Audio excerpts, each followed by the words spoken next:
Hello friends, welcome to the new episode of my channel. আমি অরিত্র। এখন এই ভিডিওর মধ্যে আমরা একটা টিজার নিয়ে কথা বলবো এবং আরো কিছু লেটেস্ট আপডেটস নিয়েও কথা বলবো। সব থেকে প্রথমে কথা বলবো সান অফ সর্দার যে পার্ট 2 রিলিজ করতে চলেছে 25 জুলাই। তো তার আজকে একটা টিজার টাইপের ড্রপ করেছে 50 সেকেন্ডে। একেবারেই ইমপ্রেসিভ ছিল না, না কোনো হিউমারাস লাইন কিছু আছে, আর যে অ্যাক্টিভিটিগুলো আমরা দেখতে পাচ্ছি সেটাও আর কি খুব একটা জমছে না, এবং ছবির লুক অ্যান্ড ফিলটা প্রচন্ড প্রচন্ড আর্টিফিশিয়াল লাগছে। রোহিত শেট্টির ছবিগুলোতে যেরকম রিসেন্টলি হয় সার্কাস বলে ছবিটা, বা তার আগেও কয়েকটা ছবিতে হয়েছে, যেরকম প্রচন্ড সবকিছু আর্টিফিশিয়াল মনে হয় সেটের মধ্যে হচ্ছে, তো সেই ব্যাপারটা পরিষ্কার ফিল করা যাচ্ছে। দেখুন, son of Sardar itself Maryada রামান্নার কপি ছিল, আর ওটা বাস্টার কিটনের ছবি আওয়ার হসপিটালিটি, একটা সাইলেন্ট ফিল্ম, সেটা পুরোটাই কপি ছিল আর কি। তো সেই জন্য ওটা কমেডি ওয়ার্ক করে গেছিল, এবং পাঞ্জাবের সেট ছিল, রুরাল ব্যাকড্রপে, সঞ্জয় দত্ত অপোজিটে ছিল, তো সেই সব মিলে চলে গেছিল। এবারে কাস্টটাও খুব একটা ইমপ্রেসিভ লাগছে না, মানে রবি কিষানকে পাঞ্জাবির চরিত্রে ভালো লাগছে না খুব একটা। বাকি কাজটাও খুব একটা ইমপ্রেসিভ নয়, অনেকজনকে নিয়েছে আর কি, এবং স্কটল্যান্ডে বেস করে দিয়েছে। আর যেটা বললাম, লুক অ্যান্ড ফিলটা তো পুরো আর্টিফিশিয়াল লাগছে, প্লাস মৃণাল ঠাকুর অজয় দেবগনের অপোজিটে এত এই এজ ডিফারেন্সের হিরো হিরোইন না, এই জিনিসটা মানে একটু চোখে লাগে আর কি। তো সবকিছু মিলিয়ে আর কি আমার খুব একটা ইমপ্রেসিভ লাগেনি, যে প্রথম একটা টিজার ড্রপ করছে সেটা যে খুব ইমপ্রেসিভ হবে, দেখেই আর কি মজা লাগবে, কমেডি ওয়ার্ক করবে, বা কিছু অ্যাটলিস্ট যে অ্যাক্টিভিটি গুলো করছে সেটা দেখেও হাসি পাবে, সেগুলো কিন্তু এখন অব্দি কিছু হয়নি। এবার দেখা যাক এর পরবর্তী ট্রেলার ইত্যাদি সেগুলো এলে সেগুলো কতটা ইমপ্রেসিভ হয় সেটা আমরা পরবর্তীকালে জানতে পারবো, এবং দেখা যাক যে এই সিকুয়েল ছবিটা দিয়েও আর কি অজয় দেবগন হিট দিতে পারে কিনা। রেড 2 তো যেরকম ছবি হিসাবে খুব একটা ভালো হয়নি, বাট তা সত্ত্বেও সিকুয়েল ভ্যালুর জন্য সেই ছবিটা কিন্তু বক্স অফিসে সাকসেসফুল হয়ে গেছে। তো সেটা সান অফ সর্দার 2 এর ক্ষেত্রেও হয় কিনা। পার্ট 1 এর যে ডিরেক্টর তিনিও এবারে নেই আর কি, ডিরেক্টরও চেঞ্জ করা হয়েছে, তো দেখা যাক সেটা কি হয় আলটিমেটলি। আপনাদের কেমন লেগেছে এই টিজারটা অবশ্যই কমেন্টে জানাবেন। এর পরবর্তীতে যদি আমরা আপডেটস গুলো নিয়ে কথা বলি, সব থেকে প্রথম আপডেট হচ্ছে কার্তি 29 বলে ছবিটাকে কেন্দ্র করে, এটা কোনো নাম ঠিক হয়নি, এটা সি ব্যাকড্রপে একটা মাফিয়ার গল্প হতে চলেছে, এবং তামিল বলে একজন ডিরেক্টর আছে যিনি টানাক্কারন বলে একটা ছবি বানিয়েছিলেন, তিনি এটা ডিরেক্ট করতে চলেছেন। তো কার্থি যেরকম হিট 3-তে ক্যামিও করেছে, সেরকম এই কার্থি 29 এই যে ছবিটা, সেখানে কিন্তু নানির একটা ক্যামিও থাকতে চলেছে। ইয়েস, তো নানি এবং কার্থিকে আবারও আমরা একসাথে দেখতে পেতে চলেছি। কার্থি 29-এ নানির ক্যামিও থাকবে আর কি। এর পরবর্তী দুটো আপডেট হচ্ছে হলিউড থেকে। প্রথম আপডেটটা হচ্ছে জেমস বন্ডের আপকামিং যে ছবি সেটা কে ডিরেক্ট করবে সেটা একটা অফিসিয়াল কনফার্মেশন চলে এসেছে। ডেনিস ভিলেনভ এটা ডিরেক্ট করতে চলেছেন পরবর্তী জেমস বন্ডের সিনেমা। তো ডেনিস ভিলেনভ তো ডুনের মতো ছবিও করেছেন, আবার অন্যদিকে ব্লেড রানারের মতো ছবিও করেছেন, আবার সিকারিও, প্রিজনার্স এর মতো সিরিয়াস রিয়েলিস্টিক ছবিও করেছেন, তো সবকিছুই আর কি করেছেন উনি। তো রিয়েলি লুকিং ফরওয়ার্ড, আমার মনে হয় খুব একজন ভালো চয়েস হয়েছে এই ছবিটা ডিরেক্ট করার জন্য। আর এছাড়া আপনাদেরকে বলে রাখি, সোশ্যাল নেটওয়ার্কে পার্ট 2 ডেভেলপমেন্টে রয়েছে, তো সোশ্যাল নেটওয়ার্কের সিকুয়েল আমরা দেখতে পেতে চলেছি।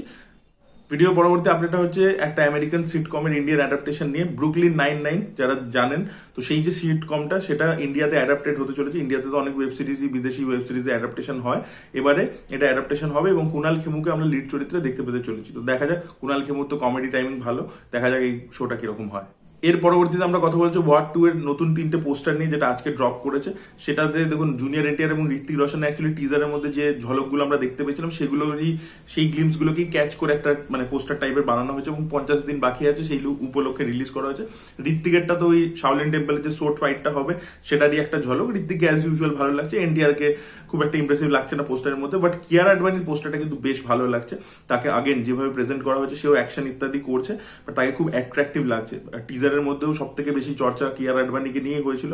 এই 3টে পোস্টারের মধ্যেও কিন্তু আমার মনে হয় যে কিয়ারা আডবাণীর পোস্টারটাকে নিয়ে সবচেয়ে বেশি চর্চা হবে, এবং তাকে খুব অ্যাট্রাকটিভ লাগছে আর কি, খুব এই লুকটা আর কি তাকে খুব ভালো মানিয়েছে। ভিডিও পরবর্তী আপডেটটা হচ্ছে আল্লু অর্জুনকে কেন্দ্র করে। তো আল্লু অর্জুন বাসিল জোসেফের সাথে যে ছবিটা তার ডিসকাশনে চলছে সেটা শক্তিমান নয়, বাসিল জোসেফ এটা নিজেই কনফার্ম করেছেন। তিনি বলেছেন যে শক্তিমান হলে কিন্তু সেটা রণবীর সিংকে নিয়েই হবে, এখন অব্দি রণবীর সিংকে নিয়ে তার মাথায় প্ল্যান রয়েছে। আল্লু অর্জুনের সাথে অন্য একটা সেপারেট ছবির কিন্তু ডিসকাশন চলছে, সেটা সুপার হিরো ফিল্মই, বাট এটা ডিফারেন্ট সুপার হিরো, মানে শক্তিমান নয়। ভিডিও পরবর্তী আপডেট হচ্ছে সূর্যাকে কেন্দ্র করে। তো সূর্যা একটা ছবি করছেন, জিতু মাধবন যিনি আবেশম ছবিটা বানিয়েছিলেন, রোমাঞ্চম ছবিটা বানিয়েছিলেন, তার সেই ছবির যে ডিরেক্টর জিতু মাধবনের সাথে কোলাবোরেট করছেন সূর্যা, আপনাদেরকে আপডেট দিয়েছিলাম। এবং যে ব্যানারের আন্ডারে আর কি ভেটরিমানের সাথে সূর্যার ছবিটা হওয়ার কথা ছিল, সেই ব্যানারই আর কি এই ছবিটাকে প্রডিউস করবে। এবার শোনা যাচ্ছে এই ছবির মধ্যে আর কি সূর্যাকে মোস্ট প্রবাবলি আমরা একটা রাউডি পুলিশ অফিসারের চরিত্রে দেখতে পাবো। এবার সূর্যা পুলিশ অফিসারের চরিত্র করছে, সিংহাম তার খুব পপুলার একটা ক্যারেক্টার, তার পরবর্তীতে আবারও তাকে একটা অন্যরকম ভাবে কপের চরিত্রে দেখতে পাবো, সেটা খুব ভালো হবে। দেখা যাক এই ডিরেক্টরের ইউএসপি হচ্ছে কমেডি, তো সেটা থাকে কিনা, এবং সূর্যা কিভাবে কমেডি করে সেটা দেখার মতো বিষয় হবে। এর পরবর্তী আপডেট হচ্ছে যে সূর্যা এবং অরুণ ম্যাথেশ্বরন যিনি ক্যাপ্টেন মিলারের মতো ছবি বানিয়েছেন, তার আগে সানি কাইদামের মতো ছবি বানিয়েছেন, তার সাথে সূর্যা কোলাবোরেট করতে চলেছে এবং প্রডিউস করবে সান পিকচার্স। এবার এরকম শোনা যাচ্ছে যে অরুণ ম্যাথেশ্বরন লোকেশ কানাগরাজকে হিরো নিয়ে একটা ছবি করছে। আপনাদেরকে আপডেট দিয়েছিলাম লোকেশ কানাগরাজ মার্শাল আর্ট শিখছে, তো শোনা যাচ্ছে সেই ছবিটাও সান পিকচার্সই প্রডিউস করছে। অ্যাকচুয়ালি এটা সেম প্রজেক্ট আর কি, মানে সূর্যা এবং লোকেশ কানাগরাজকে আমরা স্ক্রিন শেয়ার করতে দেখতে পাবো। সেই ছবির পরিচালকই হচ্ছে আরুণ ম্যাথেশ্বরন, এরকম একটা আপডেট উঠে আসছে। জাস্ট ভাবো, লোকেশ কানাগরাজ অ্যাক্টর, সূর্যা অ্যাক্টর, তারা স্ক্রিন শেয়ার করবে, জাস্ট ভাবো। আপডেটটা হচ্ছে সূরিকে কেন্দ্র করে। তো সূরি তো এখন পরপর হিরো হিসেবে পরপর ভালো ছবি করছে। তো এর পরবর্তীতে সে একটা ছবি করতে চলেছে লোকেশ কানাগরাজের যে প্রোডাকশন হাউস আছে জি স্কোয়াড, তাদের ব্যানারের আন্ডারে সে একটা ছবি করতে চলেছে, যে ছবিটা মোস্ট প্রবলি ডিরেক্ট করবে লিজো জোসে পেলিসেরি, জালিকাট্টুর ডিরেক্টর, আঙ্গামালি ডায়েরিজের ডিরেক্টর। তো তিনি এই ছবিটা ডিরেক্ট করবেন, তার সাথে কথাবার্তা চলছে, দেখা যাক ছবির বিষয়বস্তু কি হয়। এবং সূরি একের পর এক খুব ইন্টারেস্টিং কাজ করছে, একটা বোট রেস নিয়ে ছবি করছে, এটা ভেট্রিমারানের গল্পের উপর, সেটাও really looking forward to that also. এটা হচ্ছে AA22A6 কে কেন্দ্র করে, মানে অ্যাটলি আল্লু অর্জুনের যে ছবিটা। তো এই ছবির VFX এর বাজেট হচ্ছে 350 থেকে 400 কোটি টাকা। ইয়ে সান পিকচার্স কিন্তু এতটাই বাজেট মানে ধরে রেখেছে VFX এর জন্য, বিকজ মানে প্রচুর VFX থাকতে চলেছে ছবিটার মধ্যে। এবং আল্লু অর্জুন কিন্তু হায়দ্রাবাদ থেকে বম্বে শিফট করে গেছে, বিকজ নেক্সট 3 মাস কিন্তু টানা তাদের শুটিং চলবে।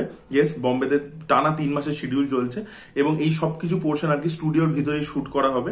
কদিন আগে আল্লু অর্জুন মৃণাল ঠাকুরের সাথে কিছু পোর্শন শুট করছিল, যেটা আগেন হেভি অন VFX ছিল। এবার এই 3 মাসও আর কি ইনডোরে শুট হবে, যেখানে পুরোপুরি VFX ড্রিভেন জিনিসপত্র থাকবে, এবং সেই টানা শিডিউলটা যাতে করতে পারে, তাই জন্য আল্লু অর্জুন কিন্তু পুরোপুরি মুম্বাইতে এই মুহূর্তে শিফট হয়ে গেছে। পরবর্তী আপডেটটা হচ্ছে লোকেশ কানাগরাজের কুলি বলে ছবিটাকে কেন্দ্র করে। তো এখানে আমির খানের ক্যামিও থাকতে চলছে। আপনারা প্রত্যেকেই জানেন আমির খান নিজেও সিতারে জামিন পর প্রমোট করবার সময় সেই ক্যামিওর ব্যাপারে বলেছে।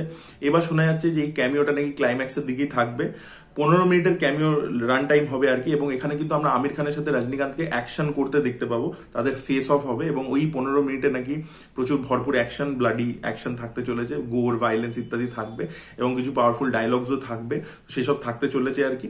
এবং দেখা যাক আর কি, 10 দিন ধরে আমির খান এই পোর্শনটা শুট করেছেন, এবং এই পোর্শনসগুলোর মধ্যে উপেন্দ্রও থাকতে চলেছে, শ্রুতি হাসান, উপেন্দ্র, তাদেরও কিন্তু প্রেজেন্স এই সিনটার মধ্যে থাকবে। তো দেখা যাক, এটা আলটিমেট ক্লাইম্যাক্স হতে চলেছে ছবিটা। তো রোলেক্স এর মতো যে পোস্ট ক্রেডিটে আসবে না আমির খান ছবির আর কি মেন অ্যান্টাগনিস্ট হতে চলেছে।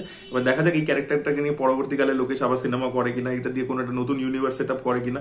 এটা তো LCUর পার্ট নয়, বাট এই ক্যারেক্টারগুলো পপুলার হয়ে গেলে তাদেরকে নিয়ে আবার একটা ইউনিভার্স তৈরি করে কিনা, সেটাই দেখার মতো বিষয়। পরবর্তী আপনারটা হচ্ছে কানাপ্পা ছবিকে কেন্দ্র করে। তো যেরকম মার্টিনের প্রডিউসাররা তারা করেছিল কি, যারা যারা নেগেটিভ রিভিউ দিয়েছিল তাদের চ্যানেলে স্ট্রাইক মেরেছিল, কানাপ্পার মেকার্সরাও কিন্তু সেরকমই একটা কিছু করতে চলেছে। তারাও কিন্তু এরকম স্ট্র্যাটেজি বানিয়ে নিয়েছে, তারা কিন্তু এরকম মানে প্রেস রিলিজ করেছে, সেখানে তারা বলে দিয়েছে যে আমাদের ছবিকে কেউ কিছু খারাপ বলে আমরা কিন্তু অ্যাকশন নেব, মানে ইনডাইরেক্টলি বলে দিয়েছে খারাপ রিভিউ দিলে কিন্তু আমরা স্ট্রাইক মারবো। এবং সেটা পরিষ্কার বহুদিন আগে থেকেই তারা এরকম বলে আসছিল যে আমাদের এই ছবিকে যে খারাপ বলবে তাদের পাপ লাগবে, এই লাগবে, এইসব ধরনের জিনিসপত্র তারা বলে আসছিল। এবার ফাইনালি বোঝা যাচ্ছে। তো দেখা যাক এর পরবর্তীতে, কারণ তেলেগুতে ওখানে প্রচুর ট্রোলিং হয়েছে ছবিটা, তো সেই জন্য আর কি ওরা কনসিয়াস হয়ে গেছে। দেখা যাক আলটিমেটলি কি হয়। একটা তামিল ছবির ট্রেলার নিয়ে কথা বলবো, সেই ছবিটার নাম হচ্ছে 3BHK বলে, ঠিক আছে। এটা একেবারেই তামিল কোনো থ্রিলার, অ্যাকশন, মাসালা সেরকম কোনো ছবি নয়, এটা খুব ড্রামা, সুন্দর, মানে স্লাইস অফ লাইফ ছবি আর কি। শ্রী গণেশ বলে একজন ডিরেক্টর আছে, আপনাদেরকে একটা ছবি রেকমেন্ড করেছিলাম, 8 ঠোট্টাকাল বলে, ঠিক আছে। ছবিটা না দেখে থাকলে অবশ্যই দেখুন। সেই ছবিটা খুব সুন্দর একটা ছবি, ইউটিউবে অ্যাভেলেবেল আছে। এটা একটা থ্রিলার ছবি ছিল ওটা। তো এই 8 ঠোট্টাকালের যে ডিরেক্টর শ্রী গণেশ, তার বানানো এই ছবিটা, এটা একটা পুরোপুরি ড্রামা ছবি। আপনাদেরকে বলে কি, শ্রী গণেশ হচ্ছে মিসকিন যে ডিরেক্টর, খুব ভালো ভালো ছবি বানিয়েছেন, প্লাস অভিনয়ও করেন, লিওতে আপনারা দেখেছেন। তো সেই মিসকিনের অ্যাসিস্ট্যান্ট ছিল এই শ্রী গণেশ। তো এই ছবিটার মধ্যে সিদ্ধার্থকে আমরা দেখতে পাচ্ছি, আর এছাড়া শরৎ কুমার রয়েছে। তো এখানে বেসিক্যালি আমরা দেখতে পাচ্ছি এটা বাবা ছেলের গল্প, একটা ফ্যামিলি যারা একটা নিজেদের ফ্ল্যাট কিনতে চায়, ঠিক আছে। এবং বাবার স্ট্রাগল, বাবা পারেনি সারা জীবন ধরে নিজের একটা বাড়ি কিনতে, রেন্টেড জায়গায় থেকেছে, সেখানে ছেলে কি আদৌ পারবে?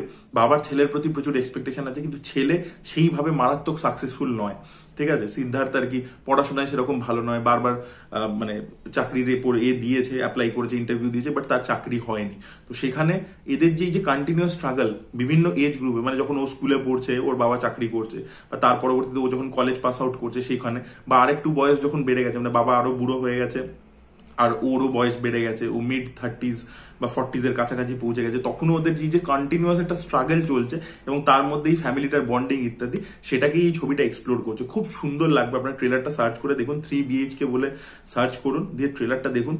ড্রামা ছবি, বাট এত ওয়েল ডান আর কি, মানে ট্রেলার লেভেলে ইমোশনগুলো এত সুন্দর ট্রেলার লেভেলেই ওয়ার্ক করছে সিদ্ধার্থ এবং শরৎ কুমারের মধ্যে।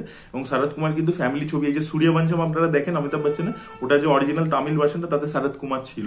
তো শরৎ কুমার অ্যাকচুয়ালি ফ্যামিলি ড্রামার জন্য নোন অ্যাকচুয়ালি, পরবর্তীকালে অ্যাকশন ইত্যাদি সবই করেছেন। তো একটা জায়গায় অ্যাকচুয়ালি যোগীবাবু ডায়লগে দিচ্ছে যে আমরা মনে হচ্ছে সূর্যবংশম দেখছি, ওটা ইচ্ছে করে শরৎ কুমারকে রেফারেন্স রেখে করেছে। তো খুব সুন্দর আর কি লেগেছে। এবং বাবা ছেলের মধ্যে যে এটা সিদ্ধার্থ বলছে যে আমি চেষ্টা করে যাবো বাবা, ওর বাবা বলছে আমি পারিনি, আমার ছেলে পারবে, আমার ছেলে জিতবে। তখন ও বলছে যে আমি চেষ্টা করে যাবো বাবা, আমি চেষ্টা করে যাবো। তো ওই জায়গাগুলো দেখতে এত সুন্দর লাগছে, আমি আপনাদের হাইলি রেকমেন্ড করছি। এটা তো বড় স্টার কাস্ট নিয়ে হিউজ কিছু ওরকম ট্রেলার নয়, বাট আপনার ট্রেলারটা চেক আউট করে দেখুন, এত সুন্দর লাগবে। আর ভেরি ওয়েল শট কিন্তু, ঠিক আছে, মানে ওরকম নয় যে খালি মানে ড্রামা, মানে ফ্ল্যাট শুট করা সেরকম নয়। তামিল সিনেমা মানে বুঝতেই পারছেন, স্টাইলাইজেশন, সেটার মধ্যে প্রেজেন্টেশন, ভিজুয়ালি জিনিসটা দেখতে খুব ভালো লাগছে। তো সেই জিনিসটা কিন্তু এটার ক্ষেত্রেও হয়েছে। তো আপনারা চেক আউট করে দেখুন 3 BHK ট্রেলারটা, খুব অপূর্ব আর কি। I am really looking forward to this film. সেটাই বলা ছিল, that was it guys. Thank you so much for watching this video. ভিডিওটা ভালো লেগে থাকলে লাইক করুন, শেয়ার করুন, চ্যানেলটিকে সাবস্ক্রাইব করতে ভুলবেন না। Bye bye.